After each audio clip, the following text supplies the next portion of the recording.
Boa noite. Boa noite para você.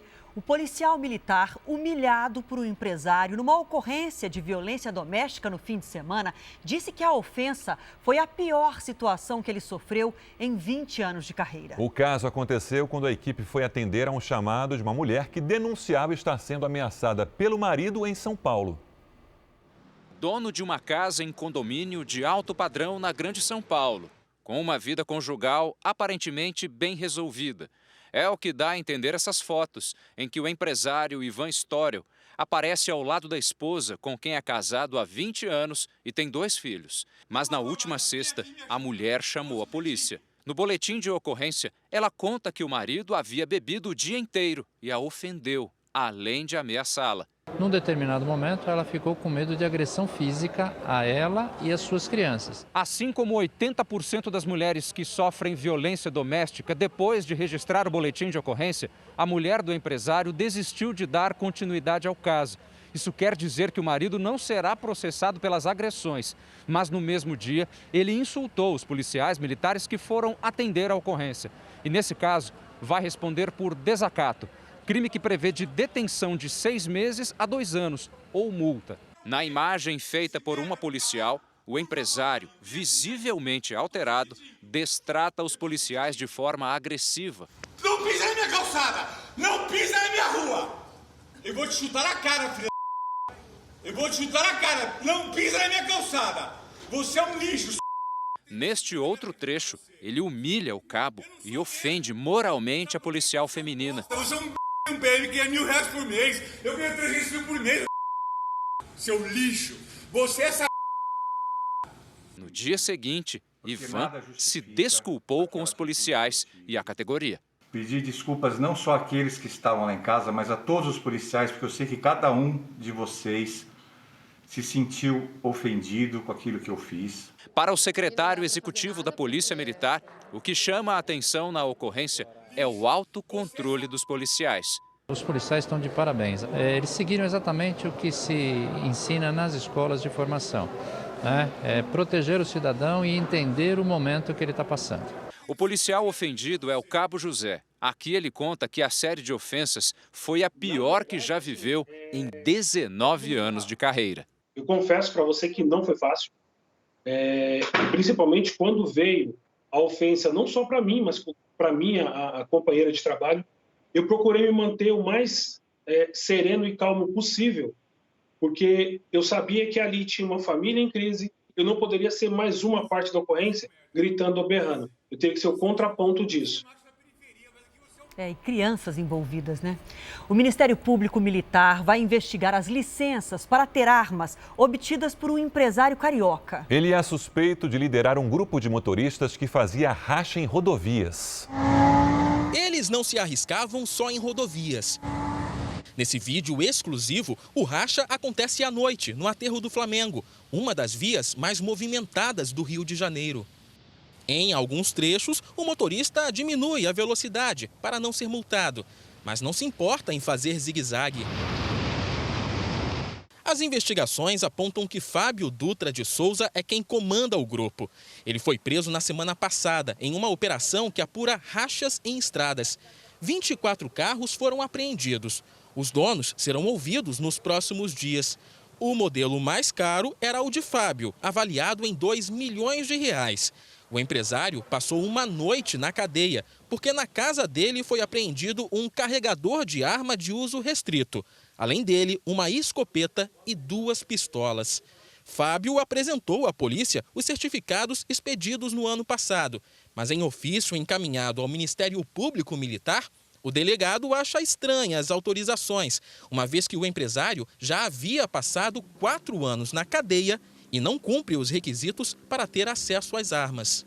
Somente após 5 anos, ao fim da extinção do processo executivo, que ele tem a ficha dele completamente limpa, né? Em tese, portanto, ele detém maus antecedentes. Isso, de fato, nos causa surpresa. A repercussão provocou uma reação imediata do Ministério Público Militar, que vai investigar o caso. Os promotores querem saber se houve irregularidade na concessão dos certificados apresentados pelo empresário. A defesa do empresário afirma que ele cumpriu as exigências do Exército. O patrimônio do empresário está na mira da polícia. São 26 carros de luxo, no nome dele, avaliados em mais de 8 milhões de reais. Se porventura nos depararmos com outros crimes, quando analisarmos o material apreendido, sim, a Polícia Civil vai ter que instaurar inquérito e investigar, inclusive o próprio patrimônio do suspeito. Veja agora outros destaques do dia. Empresa dá calote de 48 milhões na venda de respiradores. No Rio, o Ministério Público investiga a compra de remédios e equipamentos do governo de Wilson Witzel. OMS diz que Brasil ainda não atingiu o pico da Covid-19. Médica espancada ao reclamar de festa na quarentena. Laudo independente aponta que George Floyd morreu por asfixia.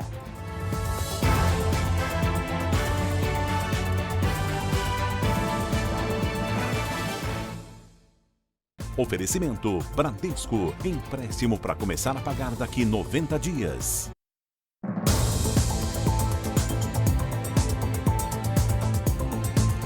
Fim de semana tumultuado no Rio Grande do Sul. Alguns moradores ignoraram o isolamento social e promoveram festas em várias cidades. Não entenderam ainda o que é uma pandemia, né? Pois os responsáveis pelas festinhas vão responder por crime contra a saúde pública.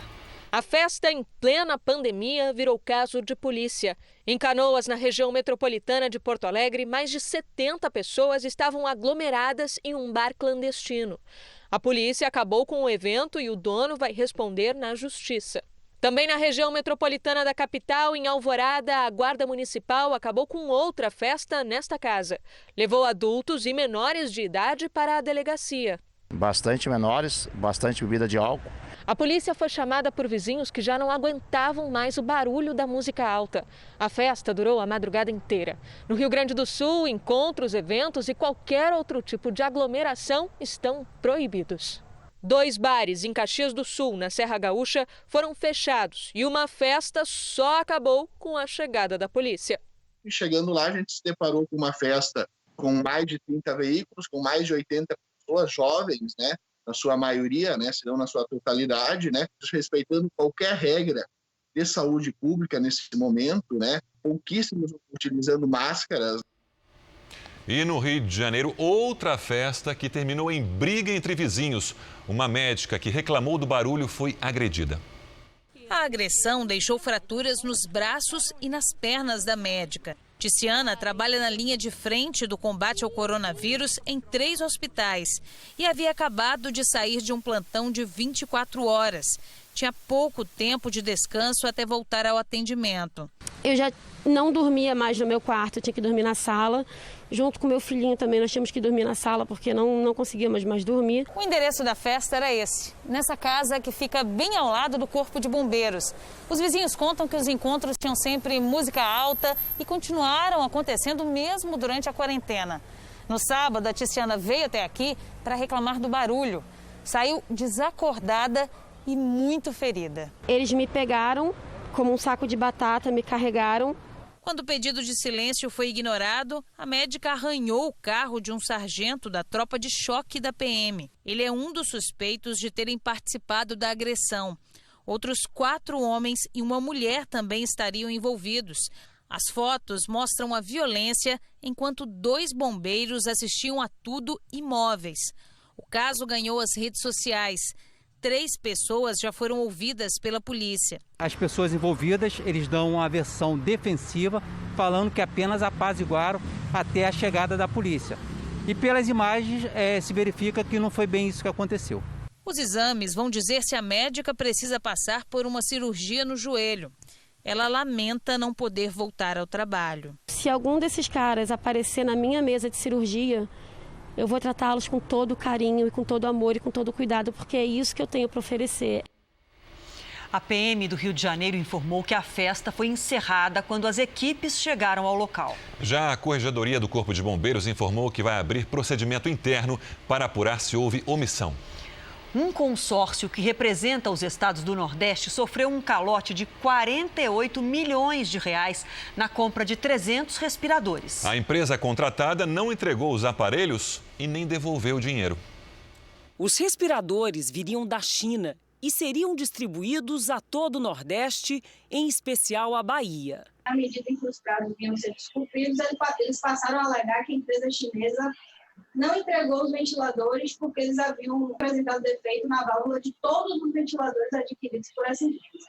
Então, esse fato foi o primeiro fato que chamou a atenção. A maioria dos contratos foi assinada em abril, mas a empresa responsável descumpriu todos os prazos, porque, de fato, não existia nenhum contrato com a indústria chinesa para a importação dos aparelhos. Nós descobrimos que, na verdade, são respiradores que não são homologados pela Anvisa, pelo Ministério da Saúde, e pelas buscas que foram realizadas hoje, nós não encontramos nenhum respirador pronto. Contratos em fase final também iriam ser fechados no Rio de Janeiro, Distrito Federal e em São Paulo. A fraude foi descoberta depois de uma denúncia do Consórcio Nordeste, que tentou adquirir 300 respiradores para auxiliar no combate ao coronavírus. O grupo é investigado por estelionato pela venda fraudulenta de equipamentos para unidades de saúde e até hospitais de campanha. Por apenas uma encomenda, teria recebido quase 50 milhões de reais pela compra de respiradores, que não foram entregues. A polícia prendeu 3 pessoas e cumpriu 15 mandados de busca e apreensão. A operação chegou aos sócios de 2 empresas, uma delas, a Hempcare, acusada de intermediar as negociações suspeitas. 150 contas bancárias ligadas ao grupo foram bloqueadas. A ausência dos respiradores já gera um prejuízo. Pelo menos, se nós recuperarmos esses valores, a gente vai ter a chance de, eventualmente, ainda fazer uso desse dinheiro para conseguir outra compra. A empresa Hempcare não respondeu os questionamentos do Jornal da Record. A inauguração do Hospital de Campanha de Duque de Caxias, no Rio de Janeiro, foi adiada mais uma vez. Esse hospital deveria ter sido entregue no dia 30 de abril. Das 7 instalações prometidas pelo governo, apenas parte de uma ficou pronta. E um novo inquérito do Ministério Público investiga o ex-secretário de Saúde do Rio de Janeiro em supostas irregularidades na compra de remédios e equipamentos de proteção. Depois de se tornar suspeito por superfaturamento e de perder um cargo especial criado pelo governador Wilson Witzel, o ex-secretário de Saúde do Estado, Edmar Santos, será investigado agora por irregularidades nas compras emergenciais de remédios e equipamentos de proteção para pacientes com a Covid-19. O Ministério Público do Rio abriu mais um inquérito para apurar a denúncia. O Hospital de Campanha de Duque de Caxias, na Baixada Fluminense, tinha a entrega prevista para hoje, mas ela foi adiada mais uma vez. A entrega das 7 unidades prometidas pelo governo atrasou. Até agora, apenas uma parte do Hospital do Maracanã está recebendo pacientes. As unidades de Nova Iguaçu, São Gonçalo, Casimiro de Abreu, Nova Friburgo, Campos e Duque de Caxias tiveram a inauguração adiada pelo menos 2 vezes. O novo secretário de Saúde, Fernando Ferri, passou a tarde reunido com representantes da Organização Social IABAS e da Procuradoria-Geral do Estado. Eles discutiram os novos rumos do Instituto no gerenciamento dos hospitais de campanha. O IABAS alegou que, como teve o pagamento suspenso pelo Tribunal de Contas do Estado, não conseguiria levar adiante as obras. Além do escândalo no meio da pandemia, agora o Tribunal de Contas do Estado e o Ministério Público apuram também se o governo do Rio deixou de investir mais de 600 milhões de reais na área da saúde no ano passado. Todos os conselheiros do TCE rejeitaram em parecer prévio as contas do governo do estado de 2019. Os documentos foram encaminhados ao governador para a defesa. Agora à noite foi decidido que a IABAS seguirá à frente da construção dos hospitais de campanha. Após a conclusão, as unidades serão administradas por uma comissão formada pela IABAS, governo estadual e iniciativa privada. E sobre a suposta irregularidade na compra de remédio e equipamentos de proteção, o governador Wilson Witzel e o ex-secretário de Saúde, Edmar Santos, não se manifestaram. A concessionária que administra o pedágio da linha amarela no Rio de Janeiro, a Lanza, é suspeita de ter pago a políticos e agentes públicos propina para conseguir estender o contrato de concessão por mais 15 anos. O Núcleo de Jornalismo Investigativo da Record TV conversou com o engenheiro da prefeitura na gestão de Eduardo Paes, hoje delator da Lava Jato. Ele confirmou que dinheiro vivo, desviado das obras superfaturadas, era entregue ao grupo que participava do esquema. É um serviço caro e sob suspeita. Novos depoimentos na investigação que apura os altos valores cobrados no pedágio da linha amarela mostram que por trás dos R$15 pagos hoje nas viagens de ida e volta estão embutidos também superfaturamento, desperdício de dinheiro público e corrupção. Eu posso falar que as obras elas tinham um sobrepreço. Em geral, isso é institucionalizado mesmo, sempre na prefeitura existiu. E quando eu cheguei lá, tinha uma regra. O que tinha de sobra podia fazer o pagamento de vantagens indevidas. Ele é engenheiro e trabalhou na Secretaria de Obras na gestão de Eduardo Paes. Delator da Lava Jato, ele rompeu o silêncio e contou com detalhes à Record TV como a prefeitura e a concessionária da linha amarela, a Lanza, acertavam as obras. No projeto executivo as coisas são mais detalhadas e nessa forma de detalhar você começa a encontrar elementos que possam se maximizar o lucro das empresas e gerar algum retorno para os servidores. O que este engenheiro conta agora são os bastidores de um acordo que saqueou os cofres públicos e prejudica 120 mil motoristas que diariamente pagam pedágio ao passar pela linha amarela. Em dezembro do ano passado, o Jornal da Record mostrou parte dessa negociação. O então secretário da Casa Civil, o deputado federal Pedro Paulo, pediu à Lanza um estudo para melhorar o trânsito na via expressa de 25 quilômetros que liga a Zona Norte à Zona Oeste. Os projetos escolhidos totalizaram um investimento de 251 milhões de reais. O que se sabia até o momento é que para realizar as obras, a concessionária ganharia a extensão de contrato por mais 15 anos, além de um cronograma de reajuste nas tarifas de pedágio. Mas o delator revela que o valor pago pela prefeitura foi superfaturado e parte do dinheiro voltou para as mãos de agentes públicos e políticos em forma de propina. 251 milhões dariam para quantas obras? Aí foi verificar o orçamento e a partir dali colocou uma planilha com multiplicador de 2,2, então a cada R$10 você estaria pagando R$22. A taxa de multiplicação era uma espécie de fator de correção usado nos contratos para beneficiar a empresa. Nas planilhas, as obras custariam pouco mais do que 110 milhões de reais. Mas ao aplicar o fator de correção, o resultado final foi de cerca de 251 milhões de reais. O superfaturamento desses projetos foi mencionado na CPI da linha amarela na Câmara dos Vereadores do Rio de Janeiro. As obras foram feitas durante a gestão do ex-prefeito Eduardo Paes e com o conhecimento do alto escalão da prefeitura. Alexandre Pinto, ex-secretário de Obras de Eduardo Paes, confessou o esquema ao Ministério Público Federal. O centro disso tudo não era a Secretaria de Obras em si. A gente tinha casos, principalmente das grandes obras, que as determinações não vinham da Secretaria de Obras, vinham de outro lugar. Vinha, na verdade, assim, do gabinete do ex-prefeito Eduardo Paes.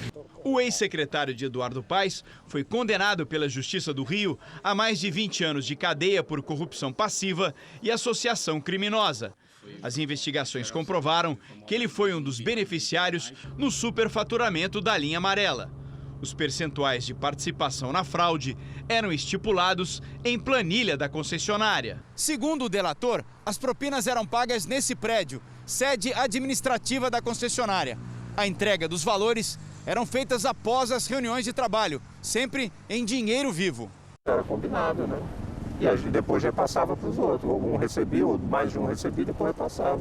O engenheiro da prefeitura conta que desse contrato milionário também saíram recursos para abastecer campanhas eleitorais. Toda a campanha para prefeito teve, a OAS repassou dinheiro Eu não estou nem dizendo que seja dinheiro irregular ou que seja caixa 2, mas teve repasses para o prefeito, no caso. Nesse caso da linha amarela, a informação da Lanza e da OAS que eram 7 milhões para a campanha. Para a campanha de Eduardo Paes. Isso. O servidor também detalhou na denúncia a forte influência que altos executivos da Invepar, empresa que controla a linha amarela, tinham na prefeitura na gestão de Eduardo Paes. Na época, a Invepar tinha como sócios a empreiteira OAS e 2 fundos de pensão. Depois da Lava Jato, a empreiteira saiu da empresa. Atualmente, a Invepar tem como acionistas fundos de pensão de funcionários do Banco do Brasil, da Petrobras, Caixa Econômica e um fundo formado pelos credores da OAS. A Invepar entrou em crise depois da saída da OAS e tem uma dívida bilionária com o fundo Mubadala, fundo soberano de Abu Dhabi. Os agrados da concessionária não se limitavam às propinas. A Lanza também oferecia um pacote de benefícios sociais, como presentes caros e jantares em bons restaurantes do Rio de Janeiro. E não parava por aí. Até festas com garotas de programa foram realizadas em um motel para os envolvidos no esquema. Almoço, carro, gasolina, empregados, funcionários e até saídas com prostitutas. A prefeitura trava na justiça uma batalha contra a Lanza por causa das irregularidades no contrato de concessão. No ano passado, a prefeitura conseguiu uma liminar para interromper a cobrança. O Tribunal de Justiça voltou atrás e a cobrança foi retomada. No dia 12 de março, houve uma tentativa de conciliação, mas não houve acordo.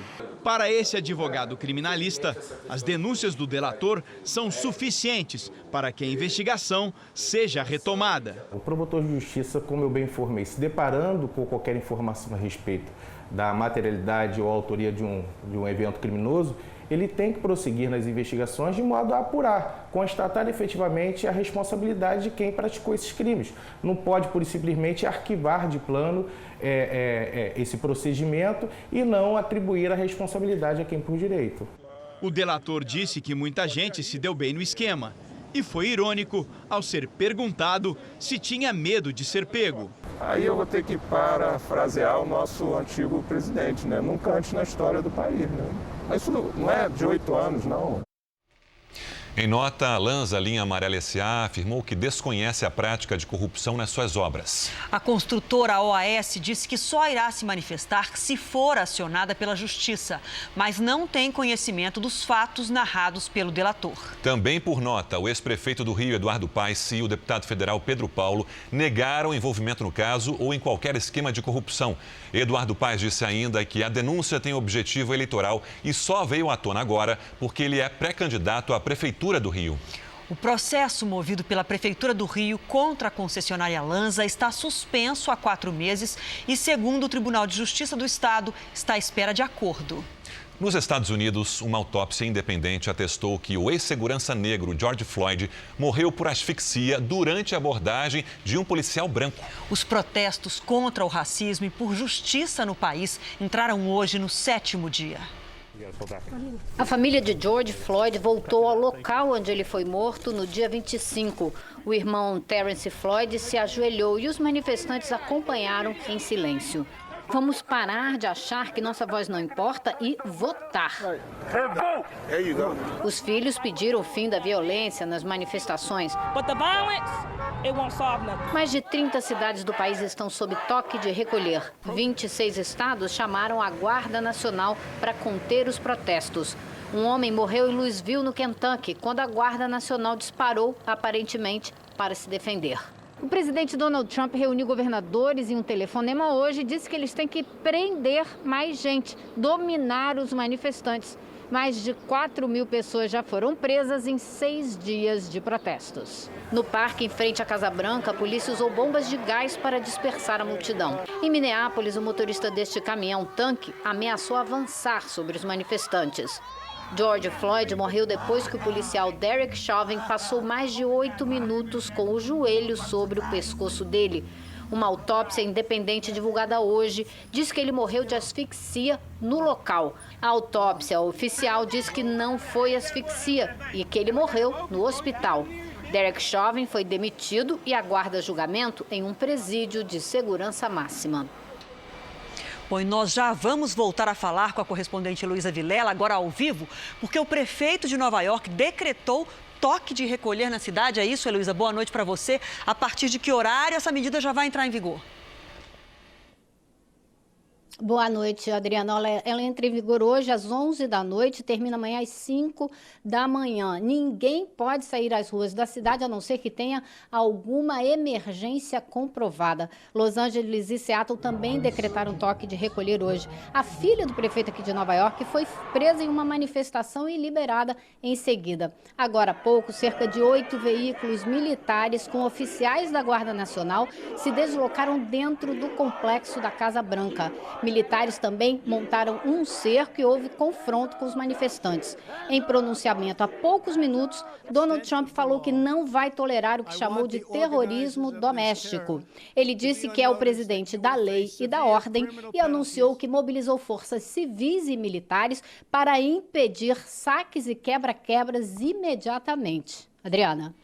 Obrigada, Heloísa, pelas informações. Seguimos com as notícias aqui do Brasil, porque teve movimentação no cenário político lá em Brasília, né, Sérgio? Mudanças, Adriana. O presidente Jair Bolsonaro nomeou hoje mais um integrante do Centrão para o governo. O chefe de gabinete de um senador do Partido Progressista vai comandar o orçamento bilionário do Fundo Nacional de Desenvolvimento da Educação. Marcelo Lopes da Ponte será responsável pelo fundo, que tem um orçamento de mais de 50 bilhões de reais para este ano. Ele foi indicado para o cargo pelo PP e já foi chefe de gabinete do senador Ciro Nogueira. O partido faz parte do chamado Centrão.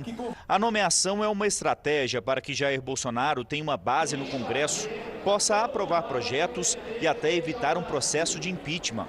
O governo enfrenta uma crise política agravada na última semana pela operação que investiga fake news e é comandada pelo ministro do Supremo, Alexandre de Moraes, o que gerou manifestações de apoiadores de Bolsonaro contra o STF. No fim de semana, o ministro Celso de Mello comparou o Brasil à Alemanha nazista de Hitler, em mensagem enviada a amigos. Ele ainda falou que bolsonaristas odeiam a democracia, querem uma ditadura militar no Brasil e que é preciso resistir à destruição da ordem democrática. O conteúdo do texto do ministro mais antigo do Supremo Tribunal Federal mostra que a relação entre a corte e o governo continua tensa. Aqui no Palácio do Planalto, a mensagem foi vista como um sinal de alerta, já que Celso de Mello é o relator, o responsável por conduzir o processo que investiga a suposta tentativa de interferência de Jair Bolsonaro na Polícia Federal. O ministro da Secretaria de Governo, Luiz Eduardo Ramos, disse que comparar o Brasil à Alemanha de Hitler é algo, no mínimo, inoportuno e infeliz. Ele pediu respeito ao presidente Bolsonaro e que se tenha mais amor à nossa pátria. Vamos agora com a opinião do jornalista Augusto Nunes. Boa noite, Augusto. Boa noite, Adriana, Sérgio. Boa noite a você que nos acompanha. Nos últimos 20 anos, o Rio de Janeiro teve 5 governadores. 4 já foram presos por ladroagem. Antony Garotinho e Rosinha Garotinho, no momento, estão soltos. Sérgio Cabral, condenado a quase 300 anos, e Luiz Fernando Pezão continuam na gaiola. Logo poderão ganhar a companhia do atual governador Wilson Witzel, que entrou na mira da Polícia Federal e do Superior Tribunal de Justiça. Ele também é acossado por um número crescente de deputados estaduais favoráveis ao impeachment. Witzel estaria metido até o pescoço em contratos sem licitação que desviaram milhões de reais do combate ao coronavírus. Ex-juiz federal, o governador foi eleito em 2018 por ter colado sua candidatura na campanha de Jair Bolsonaro. Além disso, muita gente acreditou que um homem da lei jamais se associaria a bandidos. Quem votou no que parecia uma exceção, agora desconfia que confirmou a regra. Caso perca o cargo e a liberdade, Witzel se transformará na 5ª prova ambulante de que neste século XXI, o Palácio Guanabara, sede do governo fluminense, virou a última escala no caminho da cadeia. Daqui a pouco, o empresário confessa ter mandado matar a ex-namorada. E veja também, linha cortante de pipa atinge criança de 4 anos que andava de bicicleta.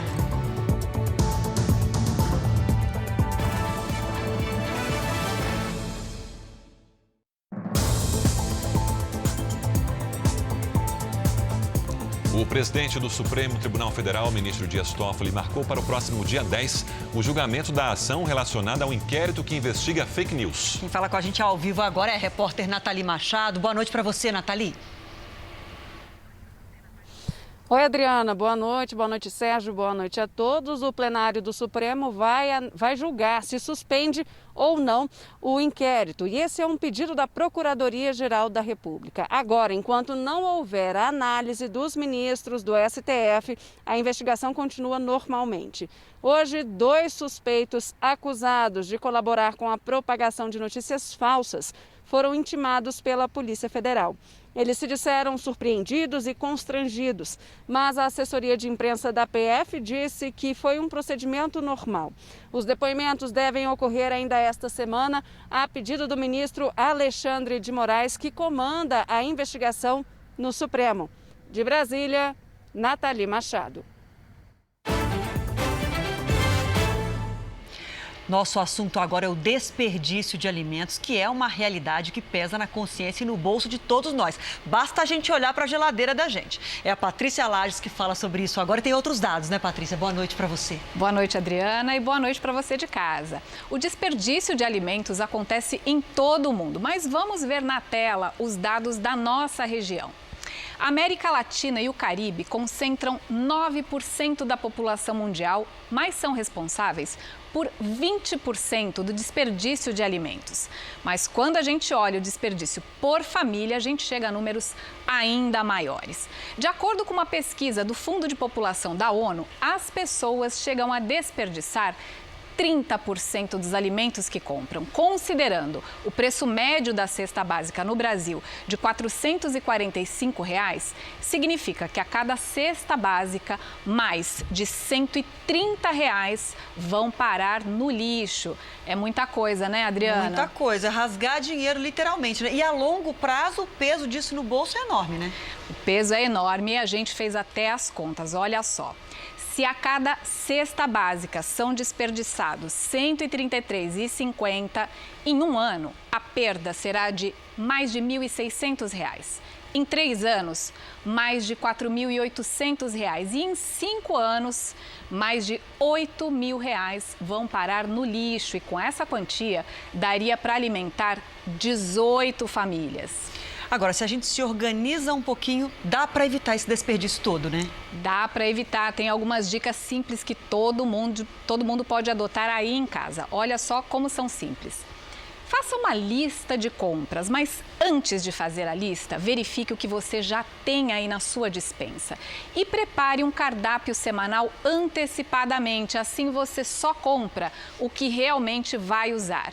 Evita o desperdício de alimentos e de dinheiro. Adriana. Dica boa, especialmente nesse momento, né? É isso aí. Obrigada, Patrícia. Boa semana, viu? Para você também. Veja a seguir a retomada da economia em várias cidades do Brasil. E veja também em Manaus, além da pandemia, profissionais da saúde enfrentam ainda o atraso nos salários.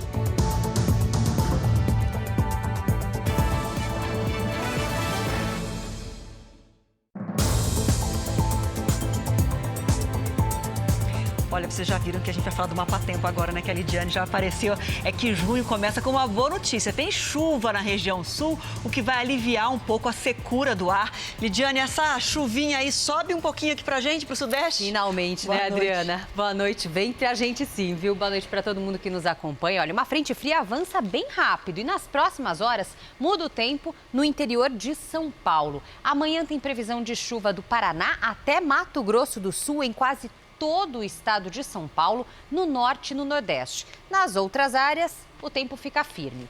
Agora, do Rio Grande do Sul até Santa Catarina, alerta para ondas de 2,5 metros. Bom, tá feito o alerta. Agora, aqui no sudeste, a gente sente que à tarde dá aquela esquentadinha. Mas como é que vai ser amanhã? Frio de novo?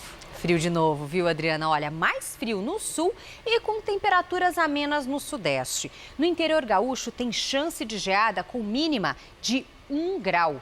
No sul de Minas faz 3 e em Mato Grosso do Sul, 11. Porto Alegre vai ser a capital mais gelada amanhã, com máxima de 16 à tarde. No Rio de Janeiro, aí sim, calor de 31. Em Cuiabá faz 29, em Salvador 28. Já Palmas deve ser a capital mais quente, com 34. Em São Paulo, pode chover fraco já nas próximas horas. Amanhã, dia chuvoso, com mínima de 12 e máxima de 19. A respiração agradece. Tô ansiosa por essa chuvinha, vou te cobrar se ela não vier. Vem. Até amanhã, Até obrigada. amanhã. A polícia descobriu que a mulher que desapareceu do aeroporto de Goiânia em fevereiro foi assassinada a mando de um empresário com quem teve um relacionamento. A investigação revelou que Lilian de Oliveira, de 40 anos, foi morta por este homem. Mas o mandante do crime foi o empresário Juscelino Fonseca. Ele manteve uma relação com a vítima fora do casamento e tiveram um filho. Nós estamos todos abalados, né? Porque nós tínhamos esperança de encontrar a Lília viva. Lilian sumiu depois de desembarcar da Colômbia, onde estava com um novo namorado.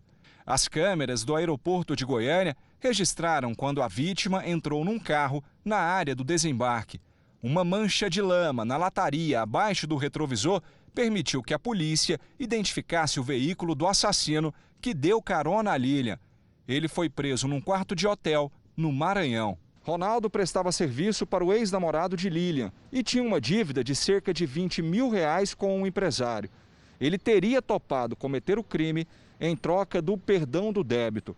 O homem ainda não deu detalhes de como matou a vítima e onde escondeu o corpo. Segundo a polícia, Juscelino confessou ser o mandante do crime. Ele tinha ainda um sentimento, né, de amor ali pela Lilian, de posse, de ciúmes.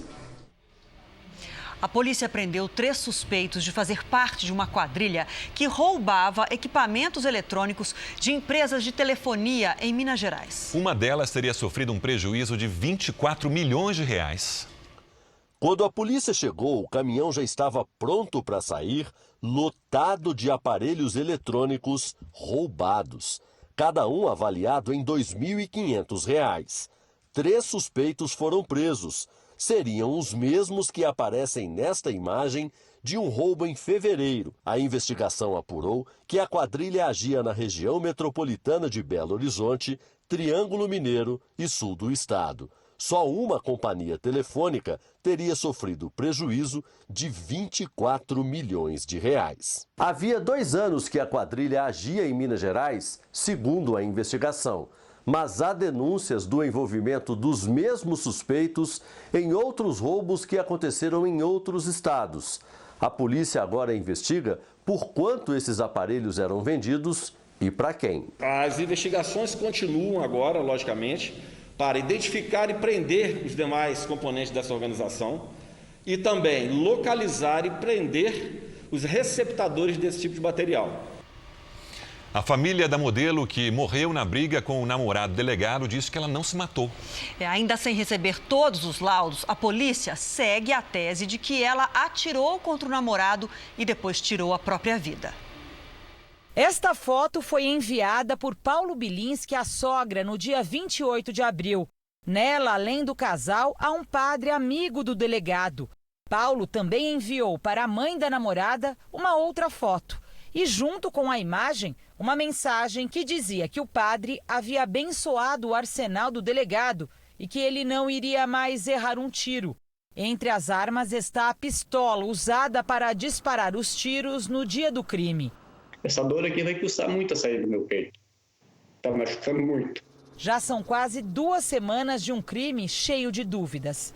A polícia, mesmo sem ouvir testemunhas e ainda aguardando todos os laudos da perícia e do IML, adotou como oficial a versão do colega delegado, que disse ter sido vítima de tentativa de homicídio praticado pela namorada, que se matou depois.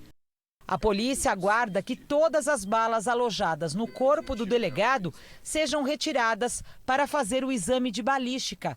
Ele ainda deve passar por 2 cirurgias. Não tinha condições ainda ele ser ouvido, mas desde o primeiro momento ele quer ser, ele insiste para ser ouvido, né? A polícia ainda não divulgou o resultado do exame residográfico feito há mais de 1 semana para detectar se havia vestígio de pólvora nas mãos do delegado depois do crime. No caso da modelo, que deu positivo, esse resultado se tornou público no mesmo dia. O inquérito policial está sob sigilo, mas entre os investigadores há uma forte suspeita. A de que o tiro que atingiu o peito de Priscila teria sido disparado enquanto Paulo tentava desarmá-la durante a briga do casal. Por isso, a hipótese de suicídio vem perdendo força. A família não acredita na versão de que Priscila se matou. Ele nunca pegou numa arma. Nós não temos arma, nada, né? Aquela cena sugere que ele desarmou Priscila e a matou.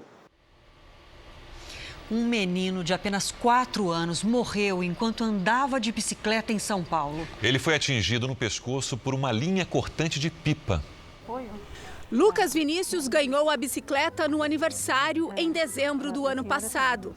E ela passou a ser a grande companheira do menino de 4 anos. Como aconteceu com a minha família está sofrendo agora, pode acontecer com outras famílias. Ninguém tá nem aí, sabe? O pai de Lucas estava lavando o carro aqui na rua onde a família mora, quando o menino saiu para andar de bicicleta. Neste ponto, Lucas foi atingido no pescoço por uma linha chilena, que é extremamente cortante. Os vizinhos contam que, na hora, o pai ficou desesperado. O filho dele, que ele sempre foi apegado, você passava aqui de manhã, o Lucas estava com o pai. Você passava na hora do almoço, o Lucas com o pai. Então, eles sempre foram grudados. Desde 2016, o uso, a posse, a fabricação e a comercialização de linha cortante são proibidos no estado de São Paulo. No caso da linha chilena, ela é capaz de fazer cortes como se fosse uma faca bem afiada. A família de Lucas pede uma fiscalização severa e mais responsabilidade de quem gosta de empinar pipa. Aquilo ali é uma arma, aquele cortante está aí é uma arma. Mata, tira a vida, isso é homicídio. A família registrou o boletim de ocorrência. O enterro do menino vai ser amanhã de manhã. A Organização Mundial da Saúde afirmou que o Brasil é o país que registra o maior número diário de novos casos e de mortes pela Covid-19 há uma semana. Para a OMS, não é possível prever quando será o pico da doença no país. O pior ainda não passou e o mês de maio se encerrou com um aumento de mais de 360% no número de mortes em relação a abril. Dona Roseli tinha 63 anos. Nem a diabetes nem a hipertensão tiravam o sorriso do rosto da motorista de van escolar. A filha conta que ela chegou ao hospital com baixa oxigenação no sangue e foi entubada. Entrou para as estatísticas de maio do coronavírus. Minha mãe ficou 12 dias internada e foram 12 dias sem um minuto sequer de consciência.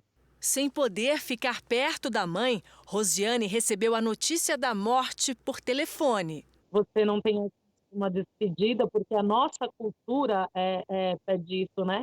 Já a enfermeira Joana, de 29 anos, foi internada no hospital onde trabalha.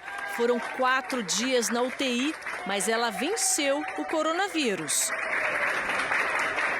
Eu estou muito feliz de poder estar em casa, estar sendo cuidada por minhas primas, que estão cuidando, fazendo isolamento social, me entregam as coisas na porta do quarto e eu estou muito bem. Em maio, foram registrados mais de 429 mil novos casos da Covid-19 no Brasil e um total de 23.413 pessoas morreram.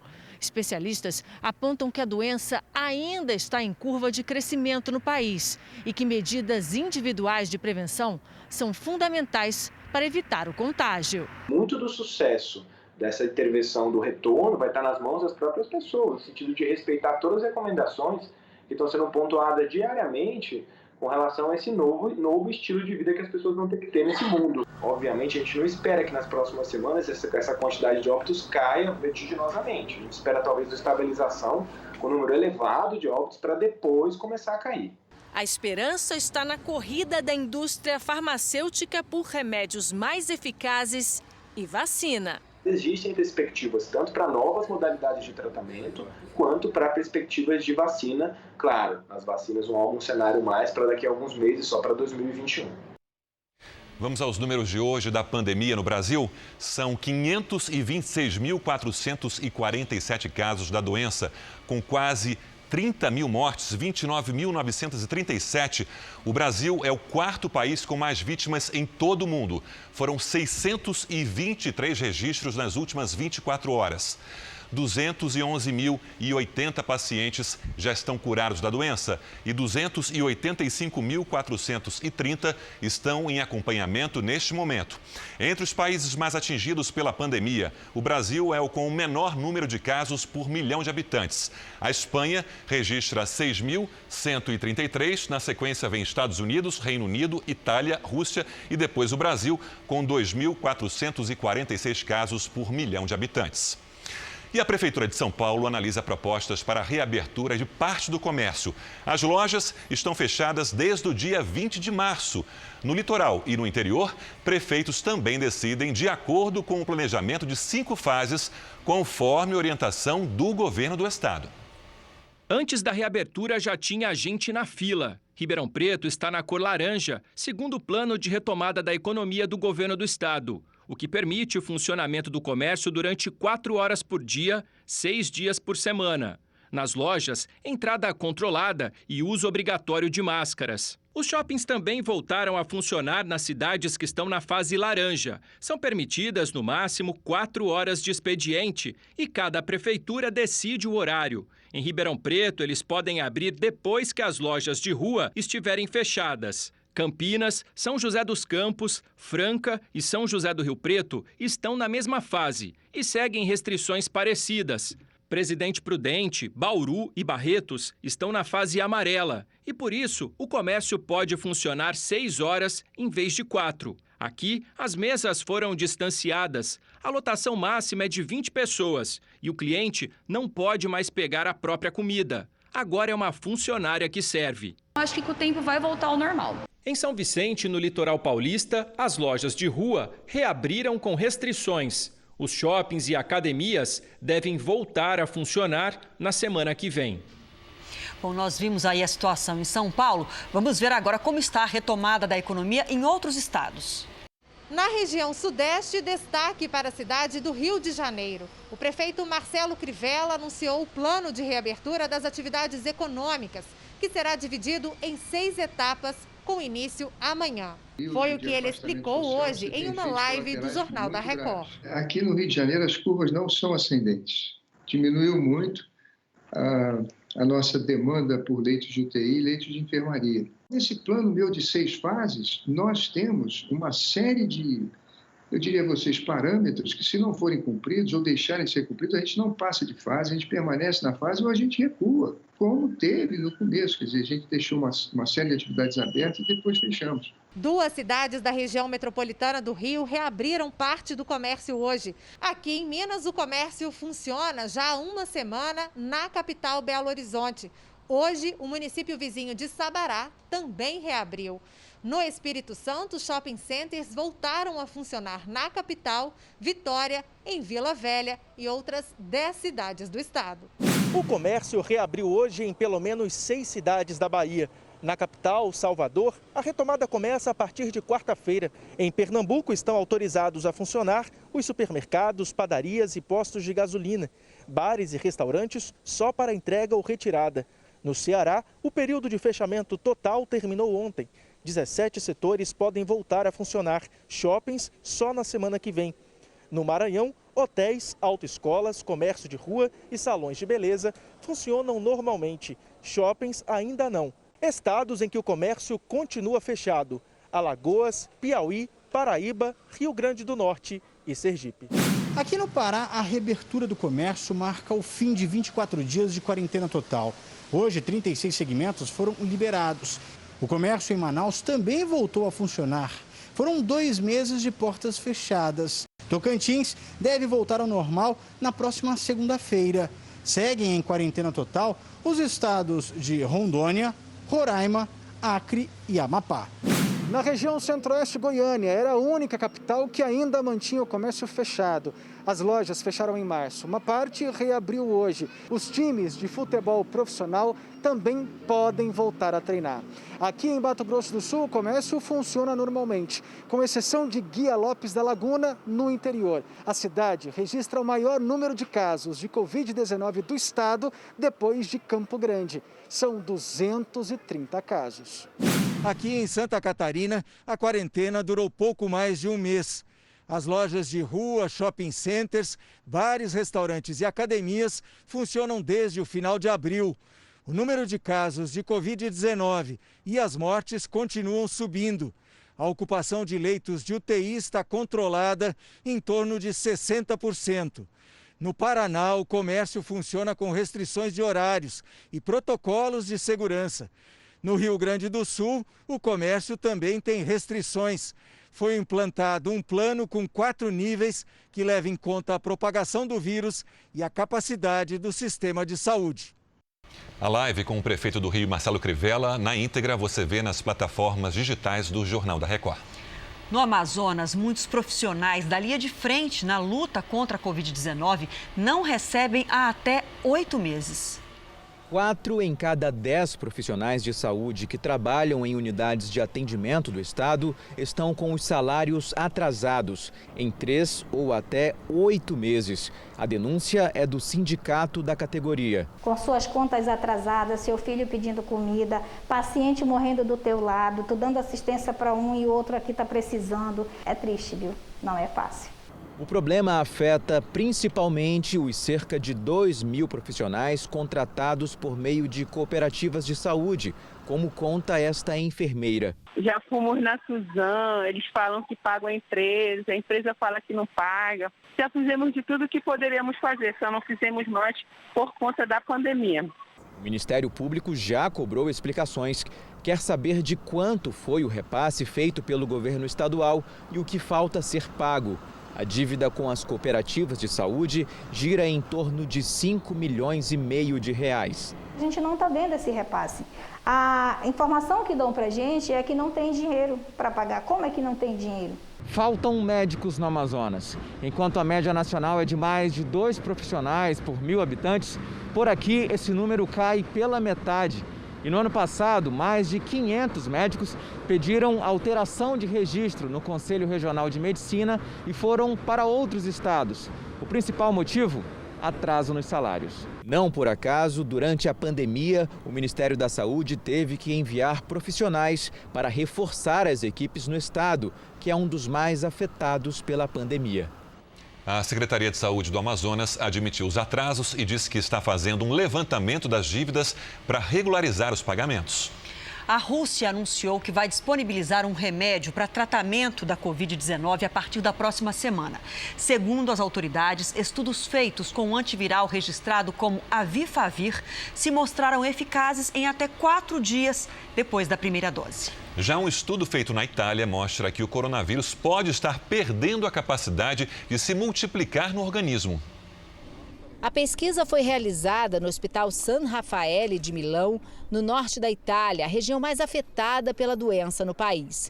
200 pacientes participaram do estudo, incluindo pessoas com mais de 65 anos. Segundo o chefe da pesquisa, Alberto Zangrillo, a quantidade de carga viral tem apresentado uma redução quando se compara os exames de pacientes infectados em maio com os de pessoas contaminadas há 2 meses. Isso mostra que a capacidade de multiplicação do vírus no organismo diminuiu nesse período. O estudo foi além e disse que, do ponto de vista clínico, o vírus já desapareceu do país. O chefe da pesquisa também acredita que a possibilidade de uma segunda onda do surto é uma tese alarmista. O governo italiano afirmou que a pesquisa é tratada com cautela e que aguarda mais comprovações científicas. A Itália registrou o menor número de novas contaminações desde fevereiro, quando o surto começou. Na Espanha, testes em massa começaram a ser realizados na região de Madrid para tentar isolar os casos e impedir a propagação do vírus. Pela primeira vez desde o início de março, nenhuma pessoa morreu por coronavírus no país em 24 horas. O Jornal da Record termina aqui.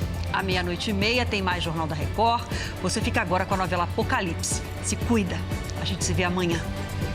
Boa noite e até amanhã.